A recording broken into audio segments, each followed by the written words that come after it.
Hello, everybody. We welcome you to proMX Dynamics Week 2020, and my name is Jelena Jaruchik, and I will be your moderator today. And we would like to start our first session from five sessions, which we will have during this week.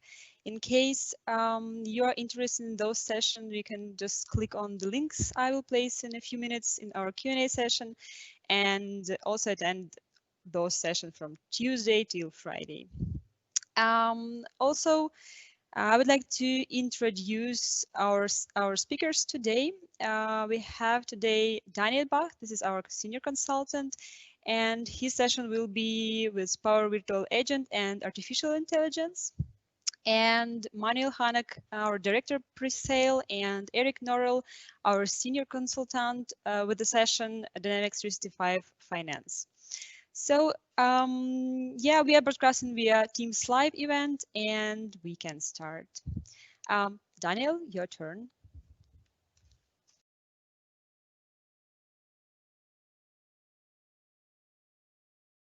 Okay, hello everyone, and welcome to my session about the Microsoft Power Virtual Agents, empowered with the language understanding AI from Microsoft for natural language processing in this case.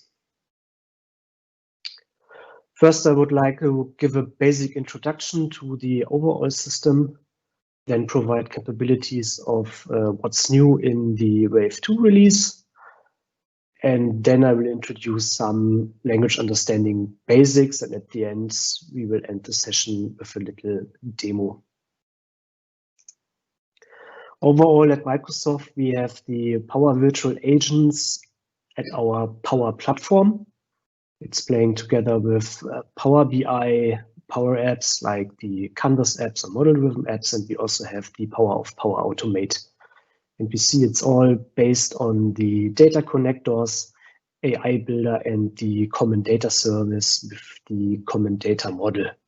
So with this, we can have access to all the different platform environments, like is it an online environment or is it an on-premise system? Key features of the Power Virtual Agents is the implementation of a no-code chatbot, or at least low-code chatbots. You would have the democratized AI, so it's very easy to automatically have an auto start with the Power Virtual Agent to have first human interaction. And also it's very easy to engage it with the customer based on natural language and also understanding. For this, it's possible in the Power Virtual Agent to have trigger keywords. A simple one would be an introduction like, hi, welcome, or how you are going. And with this, the bot would simply answer to the message in the chat. It's also very easy to enhance the implementation. So we could simply start with our own homepage and let the bot simply create the first chat logs based on knowledge-based articles, or maybe some articles placed at our homepage. So it will go through the header pages and also verify the body text to place some answers when customers are chatting with the bot and asking about some product specification or maybe the geolocation of our local stores. Also, with the take action area, it's very easy, as I mentioned, via the Power Platform and several hundred connectors to easily enhance the virtual agent and connect it with our environments. As a basic start with the virtual agent, we would simply create an agent and place it with a language. So we could choose, in this case, English language. So it would be the first starting point of the bot. In the second stage, we could simply start and give him some homepage details that the bot can simply go over our company homepage and provide the first content out of the box without any work needs to be performed by the person. Then we also can alter the different topics like support requests, questions coming from different products, and extend it step by step. This one is also based with an easy integration with the Power Automate to our on-premise or online platforms. So we can simply extend it, and I will show this later. In this scenario, I simply extended it with language understanding, a very basic one. Then when everything is ready, we also have the test procedure. So we, at the very end, can simply publish the bot to our internal Teams channel, or we can also place it directly to our homepage. Last but not least, in the release lifecycle of the Power Virtual Agent, we have the monitoring functionality, so we can simply identify what was a major topic, maybe how long was the general conversation with the chatbot, and maybe what's about the escalation handling. Last but not least, we have the upcoming features for the Wave 2. Here, Microsoft started with some very basic ones. As I mentioned, it's part of the Power Platform, and therefore we can simply use a single sign-on in our environment and have direct access to the bot. Also, we can seamlessly deploy the bots via using the customization solution structure, which is provided out of the box in the Power Platform. Also, as I showed earlier in the slides, we can simply place the virtual agent directly into our Microsoft Teams channel that our own colleagues can chat and interact with the bot. And with this, build a very basic Q&A infrastructure for onboarding of new colleagues, as an example.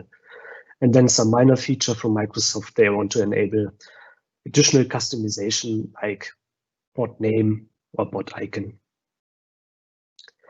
For the authoring, we also have the possibility, together with the integration like MS Teams, the bot would know who is the interacting human from the internal organization. So we would have the user email and the user name.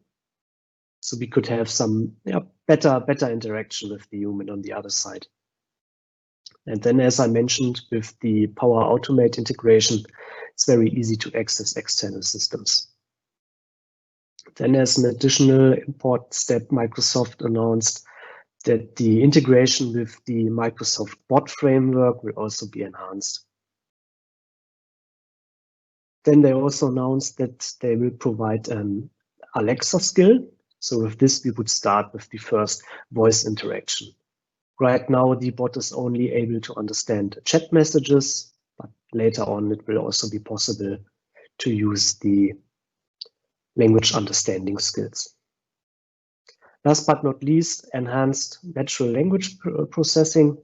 Microsoft will extend the suggested toppings, also based on files. Just imagine we have a lot of PDF files or Word documents placed on our homepage or maybe at a SharePoint, so the bot could automatically go over them and create the first content for the users to interact with.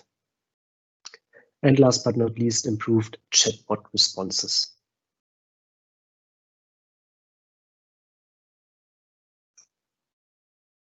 Now a short introduction in the language understanding. If we just have, as we see the example, I simply enter a text message to the bot, schedule an appointment with Sam today at 1 p.m. And the language understanding would understand that I want to schedule an appointment, so maybe an Outlook appointment. Sam is the related contact person. And with today, 1 p.m., I exactly know the date and the time. So I have all the details that I can start scheduling this appointment. This is also extended by Microsoft based on all the different channels. A very common channel was the Cortana intelligence suite, where the language understanding started. And we also know it from Skype chatbots. It was extended step by step. As an overview of the natural language understanding in our applications, we can create very basic language understanding models. As I displayed in the previous example, the scheduling engine could recognize, okay, I need to schedule an appointment. What is the person? I have the date and the time. So when all the required minimum settings are stored in the chat message, the bot would understand and can schedule the meeting with the related people included in it. Also based on this first initial understanding. No machine learning skills are required, so it's a very intuitive, basic understanding of the language and the interaction with it. Also, as mentioned earlier, it can run in the cloud and also on-premise. In the background, it's using Microsoft Azure services, so-called software as a services. So we can simply store them in our Azure subscription and we are ready to go and use them. And also, while it's based on cloud technology, we can also rely on the complete scalability and on the security.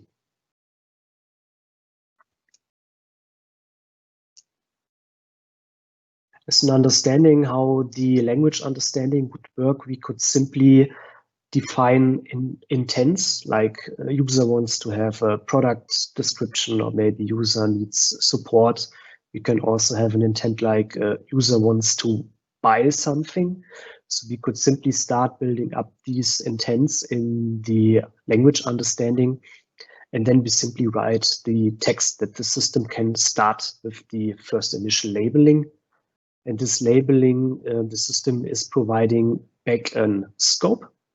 So what was the score of the initial intent? So we can easily identify, do we have a match like 85% of the message got understood by the engine, or do we need to train it a little bit more? Also, as features, we can enable machine learning understanding in it. Just imagine an example from Microsoft when we have the pizza delivery. So we could simply have machine learning in the background providing a pizza delivery. Last but not least, we have the test and monitoring functionality to see if our endpoint is running well. Okay, with that said, I would simply go into the first demo, starting with the virtual agent. We can see it in the system. It is included and part of the so-called Microsoft Power Platform. And here we see the virtual agent called chatbot. Here I placed a chatbot with the name Assist, and it's based on English language, and I have 16 topics right now included. As the first intent, we see a so-called starting page from Microsoft providing first details and training materials and how to configure. But the most important area is the so-called topics. Here we would simply start and see some system-defined topics, so we mustn't start from scratch. We can simply see, okay, we have system-defined topics like greeting. We see an example like good afternoon. We have 52 topics in it, and we can simply click on it and have a look. What are these so-called triggering words? And now we see this is from Microsoft system-defined triggering words. This is a list. Every time a human is interacting with the bot, this would start the process we see in the authoring canvas.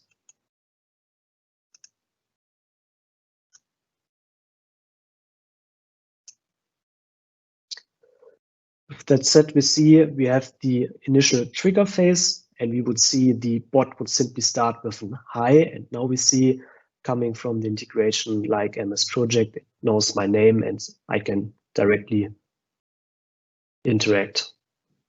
Place some default text, and then as a next step, I would simply go and trigger the get Louis intent. This is very easy to test. On the left side, we have a test your bot. When I click on it, I can simply start and say, okay, let's try one trigger word. I will choose hello.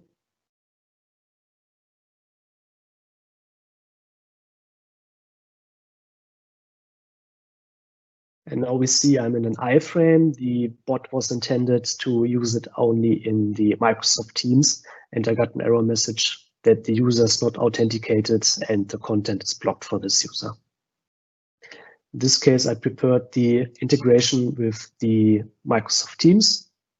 So here I'm in Microsoft Teams. I have the bot added to my Teams channel. I can simply start over in the Teams with entering the same greeting message.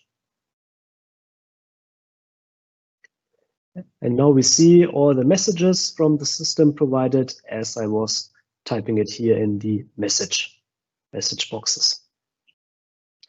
And we see we have a very small process, which would end with the get intent with topic.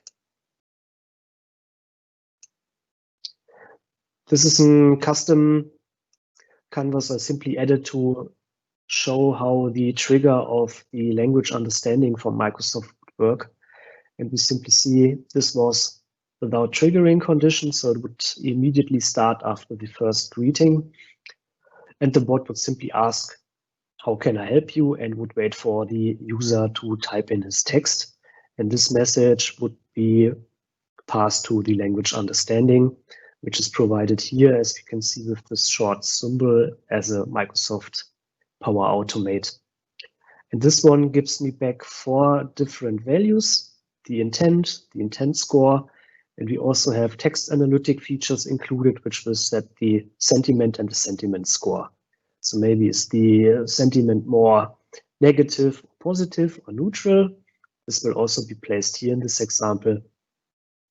And last but not least, based on all the provided topics in the language understanding, I would simply match the keywords and check for a score. At least for this example, I took a score from 70% match to trigger in this condition.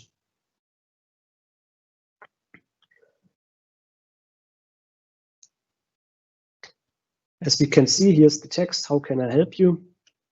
So I would simply start over and providing some question for get additional support information.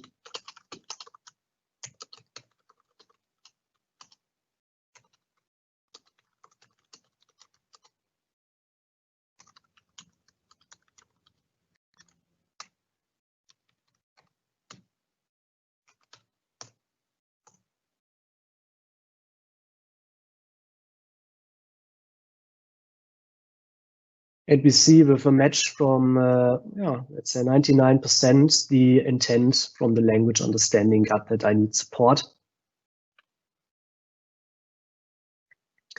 And with that said, here on the support case, it would redirect me to my internal support portal, where I can log into the system, give the case ID, and would check this with my Power Platform and get back the status from the support ticket.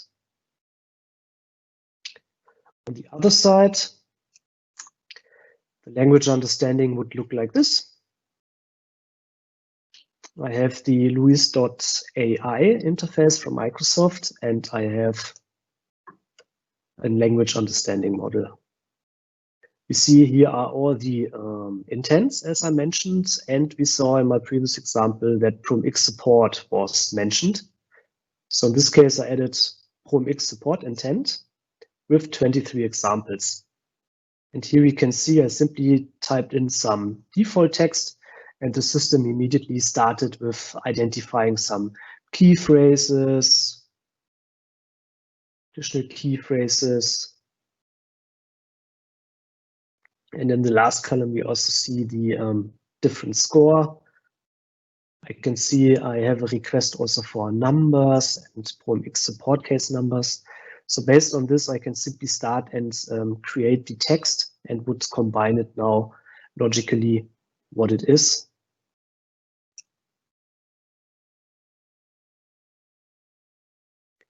And as an example for these entities, Microsoft is providing default out-of-the-box pre-built entities. As a very basic example, we could say an entity is something like an age. So a human would interact on the question about the age, like giving a number, maybe the birth date or a year, and the language understanding would understand it. Another example would be the date time or the geodata. This is just an intent, like when I say, okay, book me flight tickets from Munich to Berlin, it would identify, okay, it's in Germany, I'm in Munich, it's the airport, and I want to travel to Berlin to the airport. So this we can do with these out-of-the-box built elements. And here we can also implement our custom So I will simply demonstrate with the support case number. Here in this case, I just saw it has always a fixed structure. So I simply provided how this number would look like. And as we saw in the system, it would simply identify this. And here we saw we have a review endpoint. And this is the message I just typed in seconds ago in the chatbot. It has this 90% of match.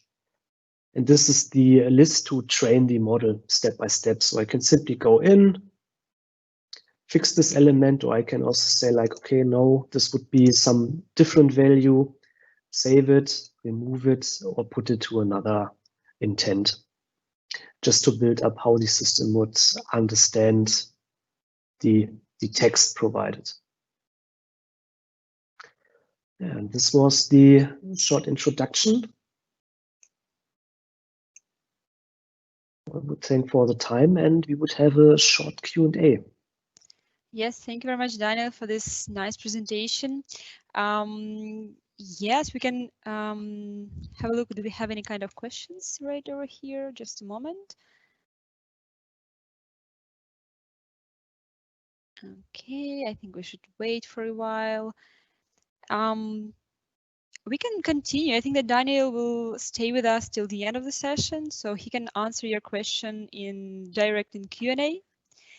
And yeah, and we can continue with our second part, Dynamics 365 and financial part.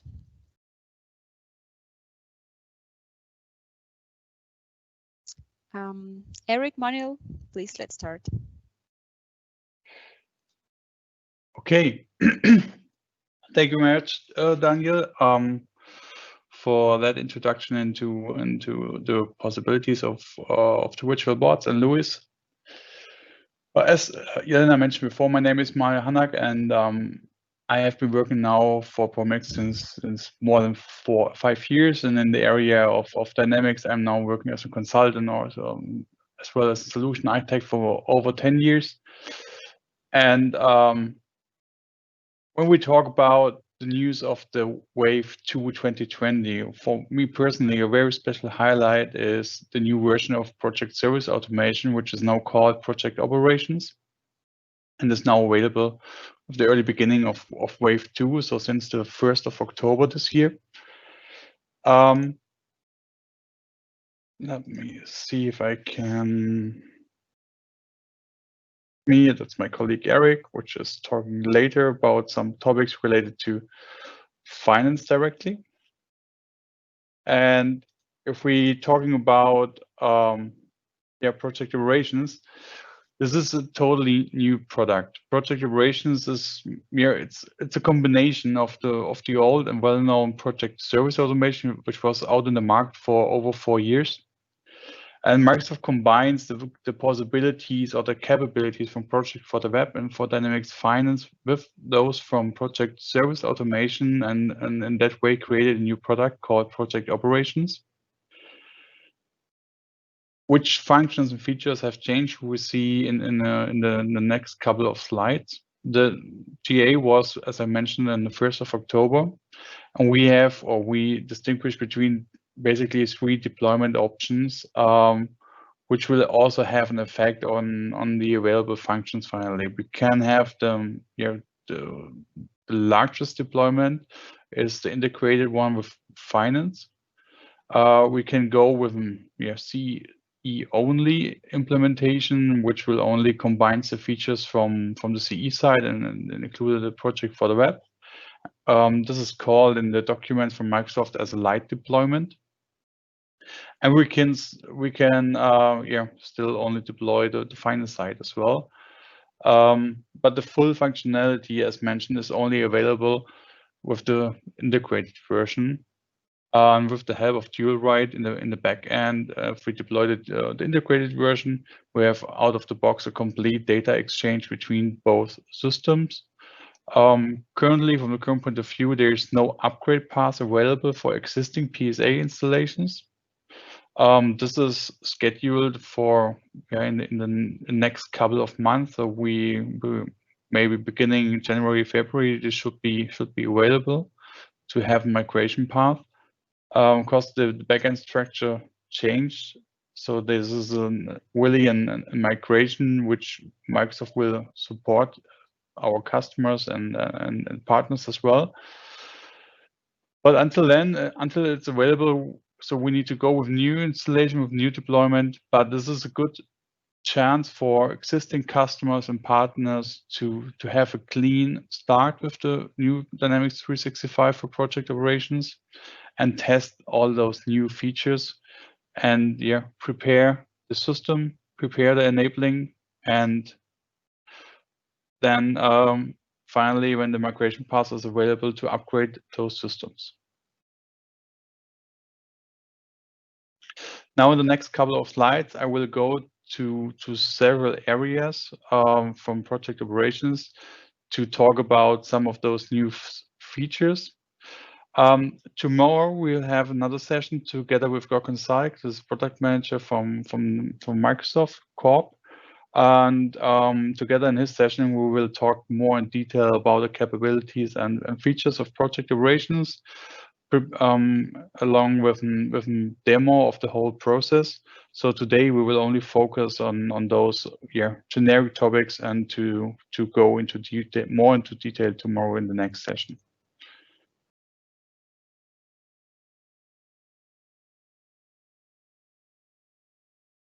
If we look on the project sales, so the project operation still covers the whole lead to contract processes. So we have all the capabilities available and in place on a quote level to integrate directly into the project management like we used to in the previous version.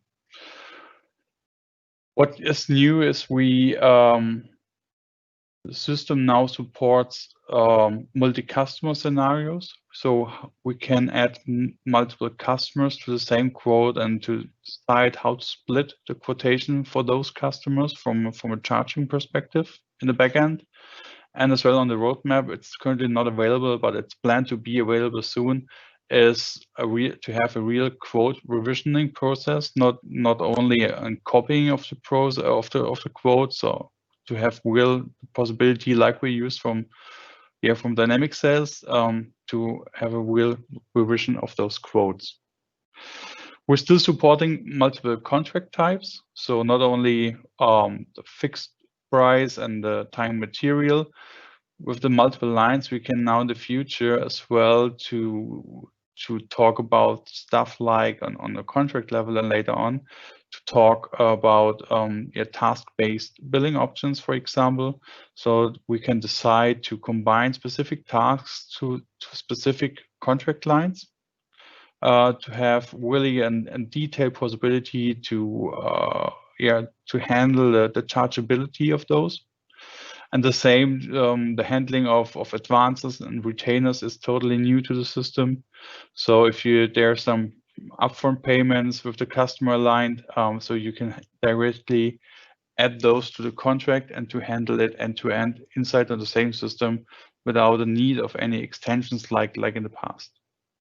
So there are many new features, many stuff still like from the overall from the whole process. If we took or have a look on the segment from opportunity to the contract, the main features are unknown from the previous version, but they're really in the detail. They're really mighty features like the multiple customers, split billing afterwards with that, multi-customer scenarios, retainers, and the task-based billing options, which give us much more power and functionality and flexibility inside of the system.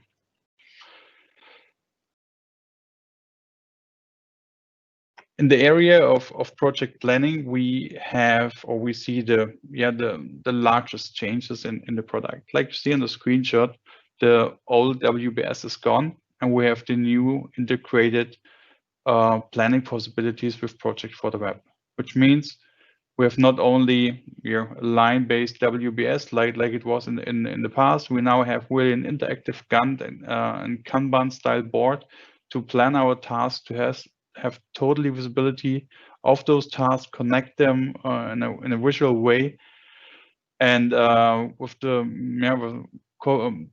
the Kanban board, we can as well have here lean management or lean project management possibilities to update those statuses and to react on those.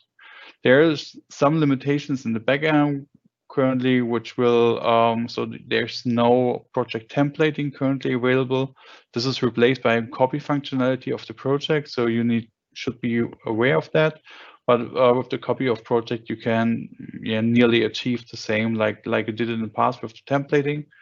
From a platform capability, because this really Project Web is not used, it's natively integrated into the system. We now are following as well the roadmap of Project for the Web, and we have the whole feature set available, which is available in Project for the Web. So we can use it. One of those platform capabilities is to have the co-authoring of those project plans, to have everything in place, and multiple persons can work simultaneously on the same data, and data quality is ensured by the platform. Teams integration, it's mentioned here because it's already available since a couple of months, or maybe nearly a year now. But there was some trouble on the project level in the past. Now it's also possible to have it. We have the same natively integration we are used from the quote order level to have the Teams integration as well available on the project level. Next slide, we see more about the resource management. Those features which are mentioned here in the area of resource management are mostly the same we are used since a couple of months. So we still need to go with the old schedule board. Unfortunately, the new version is not in a way available that we can use it for project operations like we use it, for example, in the field service scenarios. But there are many minor changes in the back end to streamline the data, to have the same wording, the same elements available on multiple levels. In the previous, in the past, was sometimes the start and end was, sometimes they call it start and end, or start and finish, or begin and end. So there was no streamlined wording in the back end. This has totally been reworked. And as well, the handling of bookings, assignments. If you're used to that area, you can still use it. There's some restriction to update tasks, assignments.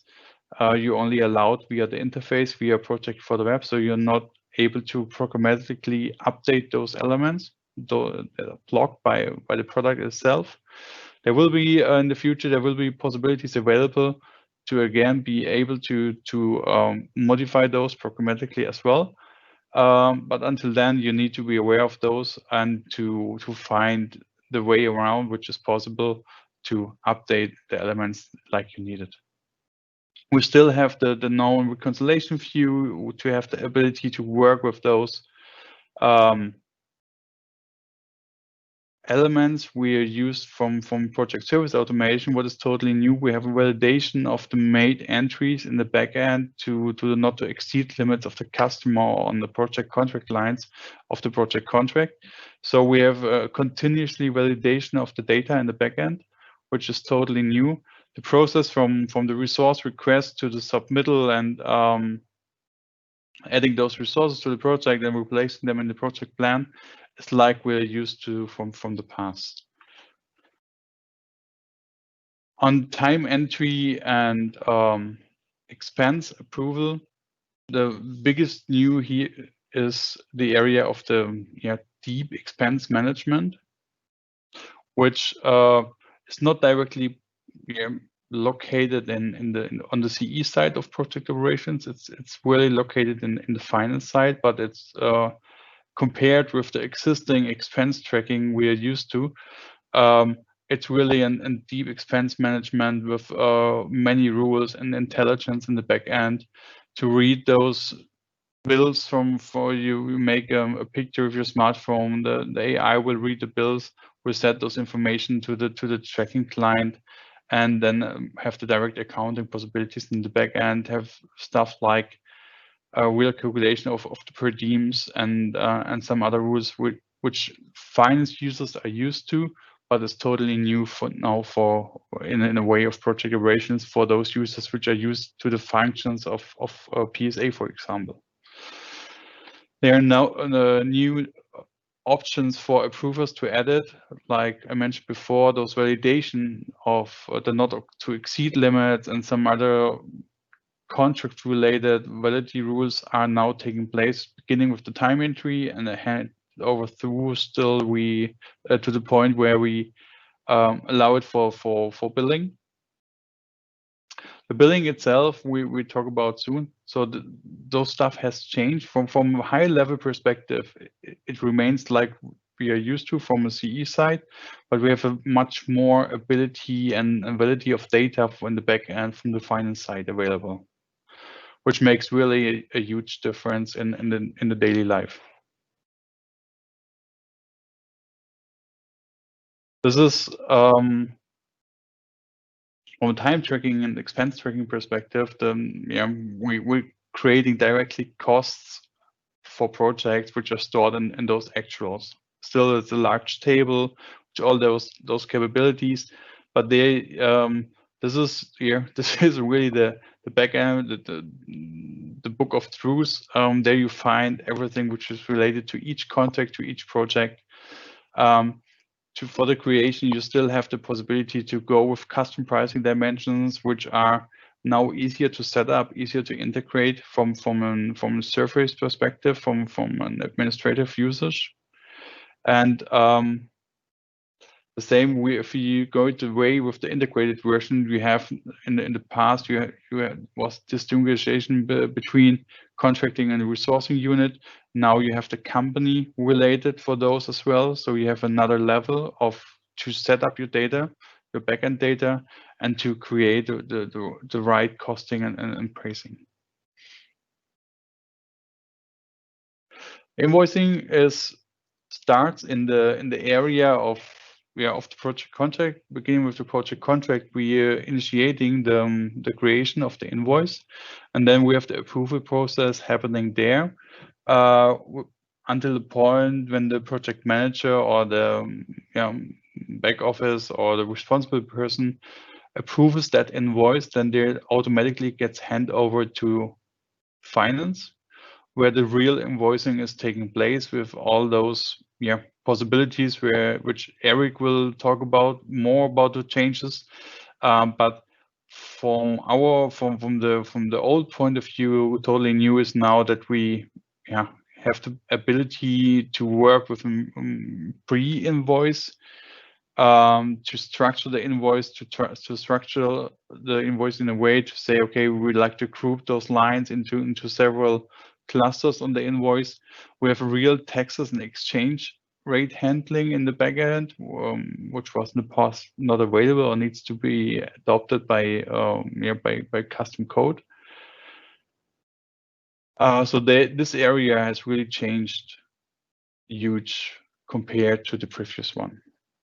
But the largest change, what was often a request by customers finally, was to have a real revenue recognition in the back end to get the insights to see what is the work in progress for those contracts are running, to have the ability of committed costs and the retained paid when paid finally. So to see really what happens from financial side, to have really the costing and the accounting in the place, and therefore we can now leverage the whole capabilities and functionalities from finance, which is an end-to-end ERP system. So it's really, those changes are pretty huge. This was in a short way was about the news related to project operations, and I like now to hand over to Eric to continue with the news about the finance part with the Wave 2 2020. And I will stay in the chat, and I'm happy to answer your questions. So if there are any, please do not hesitate and ask them. Thank you very much. Thank you, Manuel.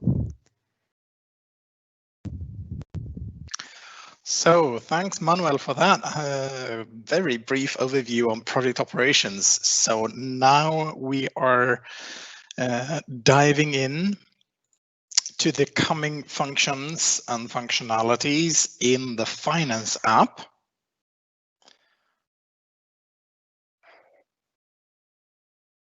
And the Wave 2 for 2020 has two major focus areas as far as the finance app is concerned, and they could be seen as the same because it's really a very fine difference between them, but basically it's about quality of life for the finance staff and mainly about automation.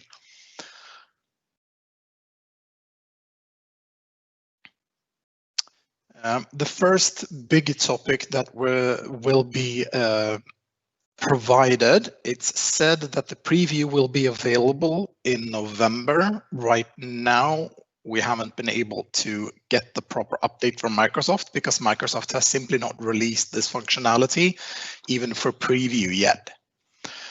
So as you can see from all of these topics, everything is about automation for this one.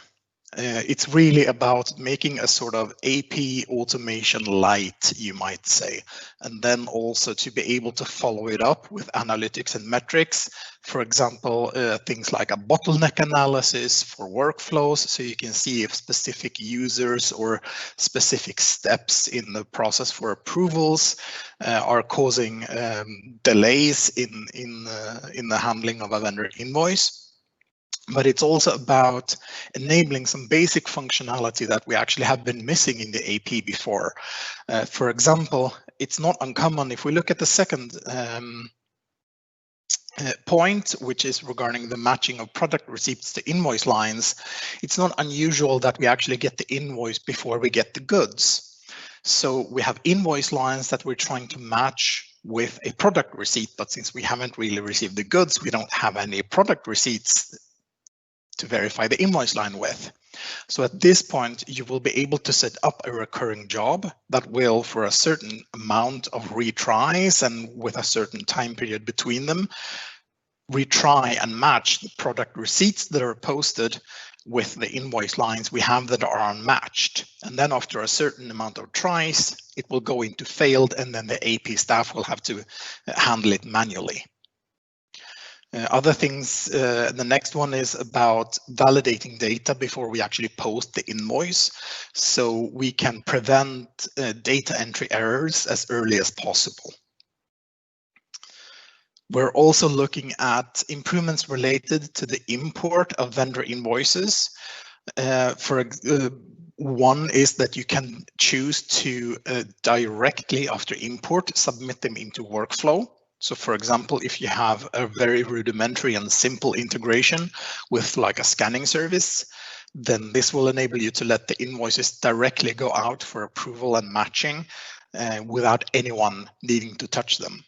And the same goes for, this also ties into that Microsoft is actually adding in the possibility of tracking the imported invoice amount and the imported sales tax amount and compare it with the calculated amounts so that we can see that an invoice was actually imported properly. So if we have an imported total that doesn't match when we sum up each of the invoice lines, then we know that something went wrong in the import, so we need to fix the invoice or at least verify it somehow. Maybe actually the data interpretation was incorrect, so we need to correct the data before we actually import and post it. And the same goes for also being able to look at when did we receive the invoice. As well as also, since we are automating a lot of the work, we also want to be able to review and look at the automation history for whenever a dispute arises with a vendor. We need to be able to go back and look at our processes and analyze them. And as well, if just being able to resubmit a bunch of invoices to the workflows for automated processing again without having to do it one by one. It's small changes, but it's going to be a big difference in the everyday life for the AP staff.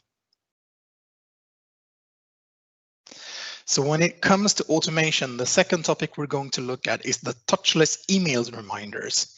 And with this, we mean that we fully automate email reminders when invoices are overdue. And this is going to be leveraging some of the new functionalities that was provided in the credit and collections update.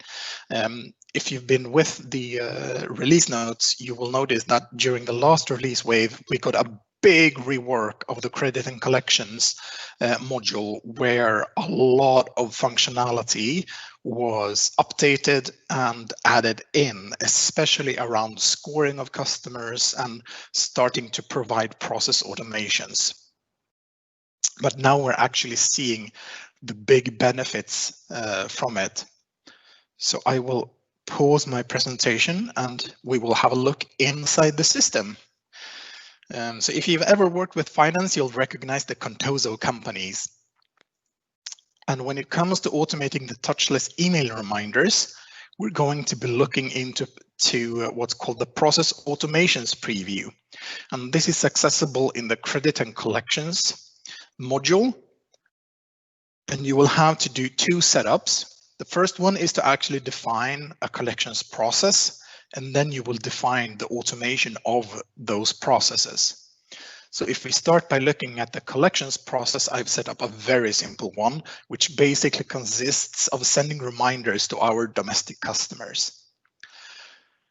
So this is basically every 14 days, we will send a reminder to the customers that match this customer pool, and where the aging balance is less than 10K. Basically, they have less than 10K overdue. So the process itself consists of sending a collection letter, 1 letter per customer, 5 days after the invoice is overdue. So 5 days after they haven't paid and the aging balance matches this criteria, then it will go out. But this process itself does nothing just this way. So we need to set up the automation of it. And that's done via the process automations preview. And this is usually how you will automate most of the processes going forward. We're going to look at another automation later that uses the same type of interface. So if we have our process automations set up here, we will see a list of them, and we will see when each and every one of them occurs out to the right. So I will start by creating a new process automation where I will do it for a collections process. I will choose which legal entity, in this case, the Contoso Consulting for Great Britain, and I will start to create a series of it. So we'll need to provide some basic information as usual when you set up a record. In this case, it's GBSI reminder. And I want it to run at 1 AM starting tomorrow. I don't need an end date, but I want it to run once every day. I want to get an alert if it's cancelled or if there is an error, and I want the reminder via email. So if it would be a show pop-up, I would get it as an alert up to the right in the Action Center as usual. On the next step, I will actually select which processes I will automate using this functionality. And I can see which processes and which both in the hierarchy, so I can see which order things would be running, and then also the process details.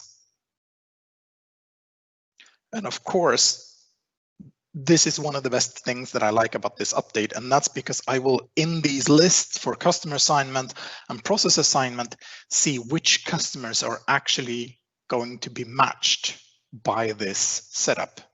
So I can see what the process will actually do for which customers and which process assignments. And by confirming with finish, I've set it up. And I can also see that for Tuesday, Wednesday, and Thursday, I have it running. And if I need to go back, either I can cancel single ones, And I can also go in and look at the occurrence or the series, just like in Outlook, to verify the details for each one and change details on an occurrence level. So maybe once per week or some of the singular runs, I can make changes.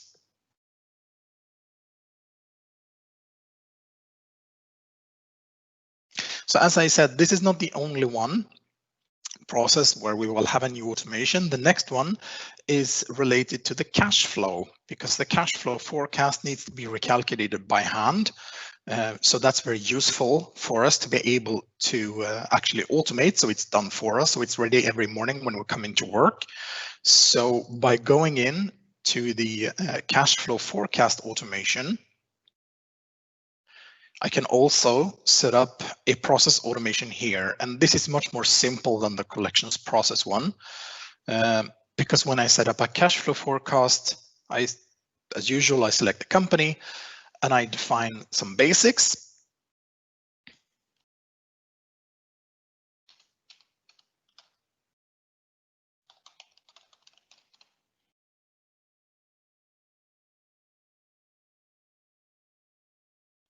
And then I select the calculation method, if it's total or new. And in this case, I want the total to be recalculated. And it will be running daily. And then, of course, if there are errors, I can see them here. But of course, I will also receive emails since I chose to receive emails on it.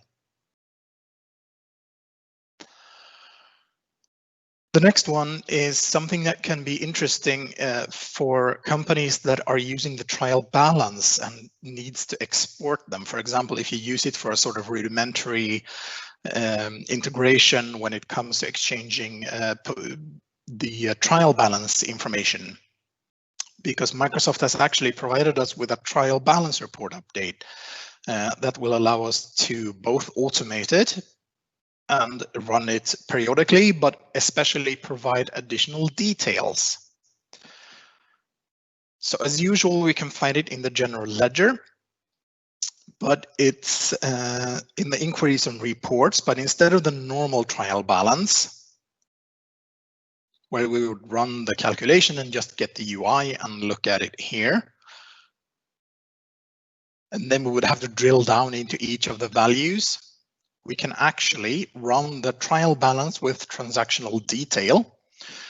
And we can choose which transactions we want. So we can get posted and pending. And with pending, we really mean unposted transactions. So if someone has started entering transactions, but they haven't been posted or approved yet, then we will be able to see them as well.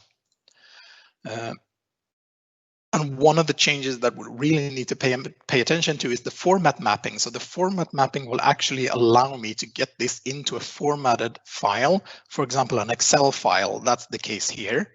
So by choosing the information here and running the report, I will get an Excel file exported. And this Excel file, oh, open on the wrong screen. There we go. I will get the formatted trial balance detail as we have chosen to group it. So for example, if I want to use this in an integration and have it running recurring, I can change the data model mapping and the file format export in electronic reporting and get this as an integration to be able to export finance data. Not necessarily the way you would export GL data, but for the balance information.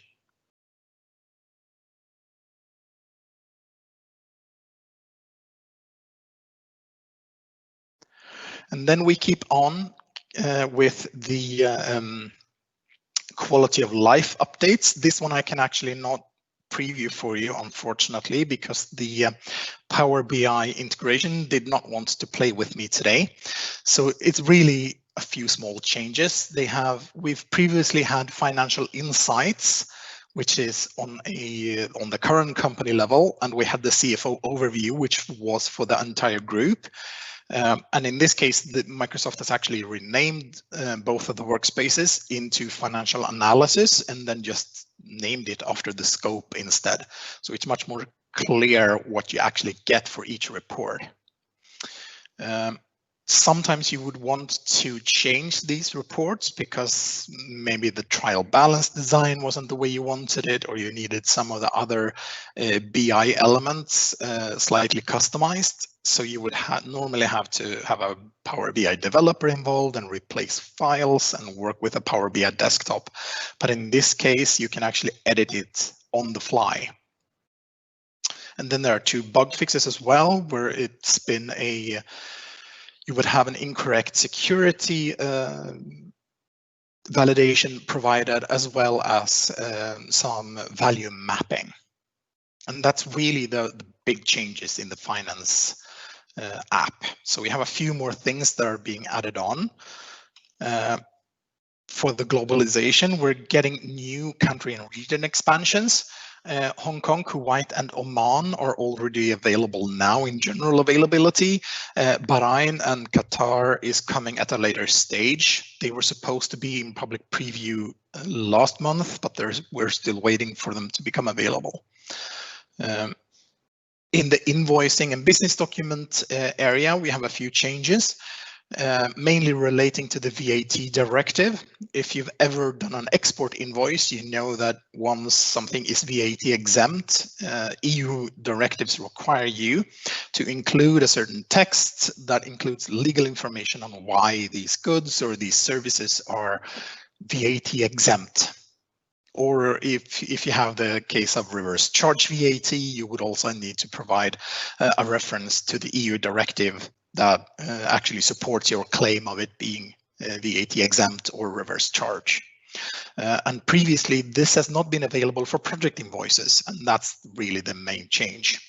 So before, we would have to make a customization and extension in the document, but now it's provided out of the box. So as long as you have the proper mapping in the setup of the tax codes, it will just appear on the invoice whenever the requirements are fulfilled. And the same goes with advanced notes. You're able to actually automatically provide extra notes, and it doesn't only have to be static texts. It can also be attachments. So for example, if you always want to attach terms and condition documents, or maybe a warranty information document, or in some cases, maybe you want to include a return slip. That's also possible to do now, and that's set up as in the same way on a customer as you would assign them a customer group. Then also we have some extended functionality related to configurable business documents, which was one of the bigger topics during 2020. And especially this is mainly about being able to provide a barcode. So if you ever printed picking lists, you will be very happy to be able to print barcodes on those picking lists for the warehouse staff that are doing the picking. So you can just scan the barcode on the packing slip and scan the barcode on the item. And then you also have 2 printing direction related updates, which is basically just direct export to PDF, and in the same way you could export, for example, to a SharePoint site. And also if you have a direct printing connection, it will just go straight to a printer, or if you have a printing destination that you use for a invoice distribution central, you could also use that there. We're also seeing some additions to the regulatory configuration service, so you would be able to reuse regulatory report designs between environments. So the designs would actually be stored in the LCS, and then you can just import it after you connect your environment to the LCS. You can directly import them and sync with the LCS, and you will get the setup automatically. So no more of the 2 screens comparing VAT report setups, hopefully. And then, of course, with electronic invoicing being more and more popular, that's also being added in as an official support, not only in the form of electronic reporting, but also as an actual module, so you can handle it more advanced. For example, Italy has had this for a long while, where you've actually had in-system support to be able to see what has been uploaded to the Fattura portal that's there for government invoices. And that's actually it for Wave 2 2020. And it may not seem like a lot, but it's going to make big changes, and I think the main one is going to be the vendor invoices, but that's still to come. So that's it for me. Thank you very much, Eric. That was really nice to see all those changes and updates from Microsoft, which we will get with the way too. And yeah, I think that we will have questions in a few minutes. Meanwhile, I will make some update from the side of our next sessions, which we will have on this week. So tomorrow we'll have a session, as Manuel mentioned, with the project operations, and on Wednesday we will have session which will be about Dynamics 365 project operations and cooperation with AutoCAD. On Thursday, there will be session about our add-ons and solutions, and on Friday, there will be other session about marketing tool and field service wave 2 updates. And yes, feel free to submit our survey, which will be really nice because we would be really happy to hear and to see your feedback, so we can do our sessions and events better the next time. Also, if you don't want to miss any kind of events from proMX and Microsoft World, feel free to subscribe to our subscription list. I will place this link to this chat in a few minutes. And yeah, I don't see any questions for now. Anyway, I think that you can find Daniel, Eric, and Manuel in social media, so they can answer your questions on LinkedIn, or feel free to contact proMX team to look at proMX.net, so we can make a talk and schedule a separate meeting for any of you. Okay, thank you guys for being with us, and yeah, we will see us tomorrow on the next session. We really do appreciate for your participation today, and have a great day or evening wherever you are, and stay safe. Bye-bye.